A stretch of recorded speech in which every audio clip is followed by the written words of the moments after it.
आप सभी का स्वागत है। मैं प्रतीक्षा हूँ।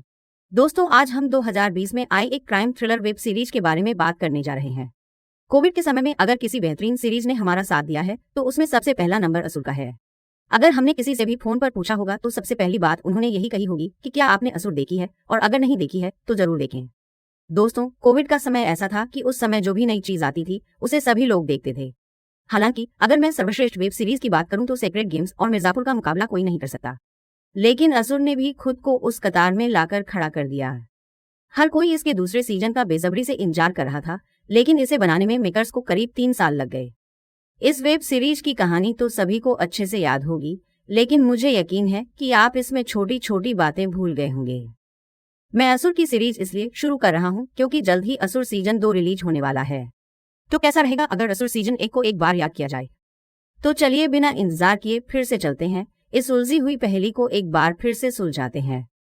एपिसोड 1 की शुरुआत हमें वाराणसी ले जाती है, जहां नदी के किनारे एक पुजारी थे और उनके साथ उनका बेटा भी बैठा था। पुजारी मंत्रोच्चार करता था और उसके साथ जो लोग थे वे पुजारी से कहते थे कि क्या आपने अपने बच्चे को इतनी जल्दी इस काम में लगा दिया है। वह बच्चे से यह भी पूछते हैं कि क्या तुम्हें पूजा करना भी आता है। तो बच्चे का उत्तर था कि हाँ, मैं भी जानता हूँ कि श्राद्ध कैसे करना है। इस वक्त ये सभी लोग नाव पर बैठे हुए थे। ये पुजारी अपने बेटे से एक कटोरा पानी मांगता है और कुछ ही सेकंड में पता चलता है कि पुजारी पानी में डूब गया है। बच्चे के चेहरे पर कोई भाव नहीं था और साथ ही बच्चे का हाथ कटोरी को खराब कर देता है। तब यह साफ हो जाता है कि उनका अपना बेटा ही अपने पिता का श्राद्ध कर्म करने जा रहा है, यानी पुजारी की हत्या उसके बेटे ने ही की थी। एक और पुजारी का अंतिम संस्कार हो चुका था और उसी समय वह लड़का दूर नदी किनारे बैठे अघोरियों के पास जाता है। अघोरियों के पास अगर कोई आता है तो अघोरी हर किसी को स्वीकार नहीं करते, लेकिन इस बालक में कुछ तो बात थी कि अघोरियों ने भी इसे अपने साथ बिठाया और अपने जैसा बनाया। इस छोटे से लड़के के हाथ में उसके पिता की पहली उंगली थी। इसके साथ ही कहानी 11 साल तक अमेरिका में चलती रहती है, जहां हम निखिल को देखते हैं। इस समय वह विदेश में रहने वाले छात्रों पर आपराधिक फोरेंसिक अध्ययन कर रहे थे।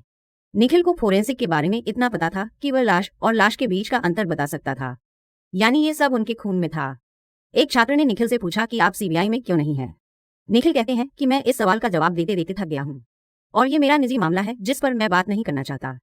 निखिल को फोन पर शशांक अवस्थी का फोन आता है।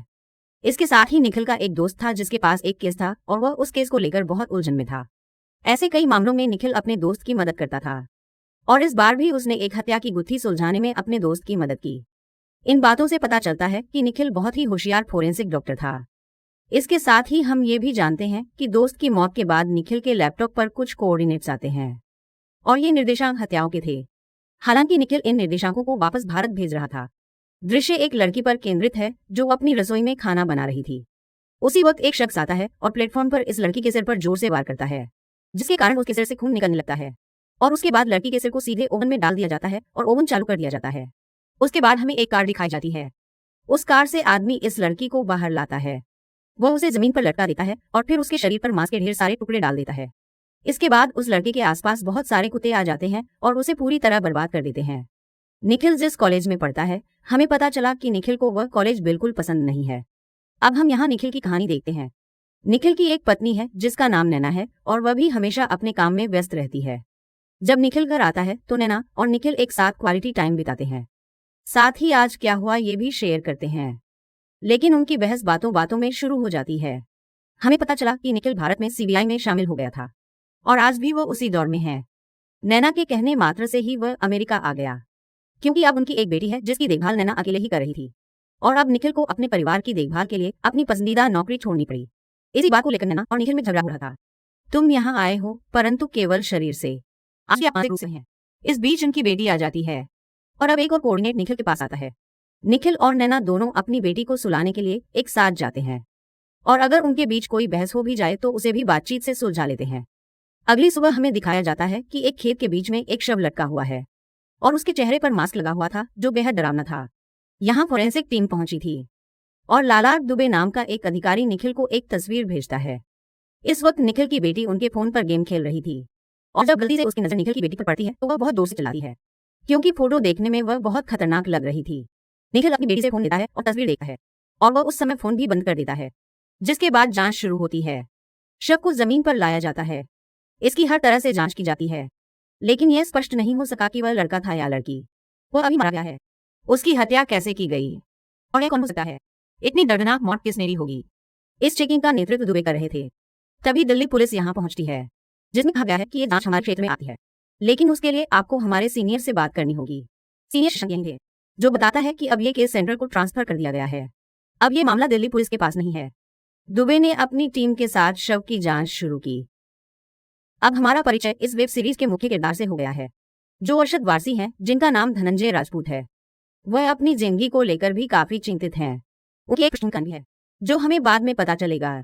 जिसके बाद हमें नुसरत से मिलवाया जाता है। धनंजय आते हैं और नुसरत से पहले चेहरे के बारे में पूछते हैं कि आपका कौन है ये। फिर नुसरत कहती हैं कि हाँ, 30-40 साल की एक महिला है, लेकिन चेहरे के बारे में हम अभी भी नहीं जानते। सामने से आदेश आ रहे हैं कि इसका पोस्टमार्टम आप स्वयं करें। तब धनंजय कहता है कि ठीक है, मैं इसका शव परीक्षण दूंगा, लेकिन आपको शरीर के बारे में और क्या पता चला है। तब नुसरत कहती है कि शव का पोस्टमार्टम कुत्तों द्वारा पहले ही किया जा चुका है, हमारे पास जांचने के लिए कुछ भी नहीं बचा है। तब धनंजय कहते हैं कि कृपया अपनी भाषा पर ध्यान दें। जो भी हो, अंदर से इंसान ही था, लेकिन कुत्तों ने शव का काफी हिस्सा खा लिया।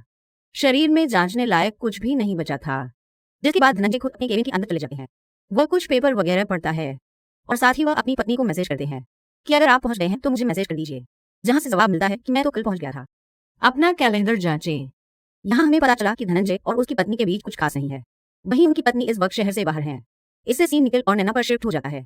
निखिल नैना से बात करने आया है कि उन्हें भारत से ऑफर मिल रहा है और वह सिर्फ नैना से पूछना चाहता है क्या वह भारत जा सकता है। नैना को इतना गुस्सा आता है कि जब तुमने सब कुछ तय कर लिया है, जब आपने सब कुछ तय कर लिया है, फिर तुम मुझसे पूछने क्यों आए हो। मैं अपनी बेटी को फिर से बड़ा कर सकती हूँ। निखिल ने नैना से मेरे साथ भारत आने का अनुरोध किया। ये काम मेरे लिए बहुत महत्वपूर्ण है।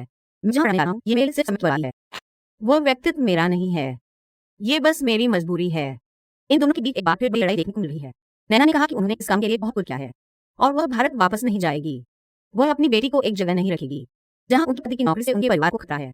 निखिल ने कहा कि भारत के लोगों को मेरी जरूरत है, वहाँ हर दिन कोई ना कोई मर रहा है। तब नैना ने कहा कि तुम्हें वहाँ जाना होगा, तुम्हें धनंजय का सामना करना पड़ेगा। इसका मतलब यह था कि और धनंजय एक दूसरे को कैसे जानते हैं। अब ये दोनों एक दूसरे को कैसे जानते हैं वह भी बाद में पता चलेगा। इसके अलावा नैना एक और बात कहती है कि अगर हत्यारा आपको निर्देशांक भेज रहा है तो फिर आप किसे भारत भेज रहे हैं। नुसरत को।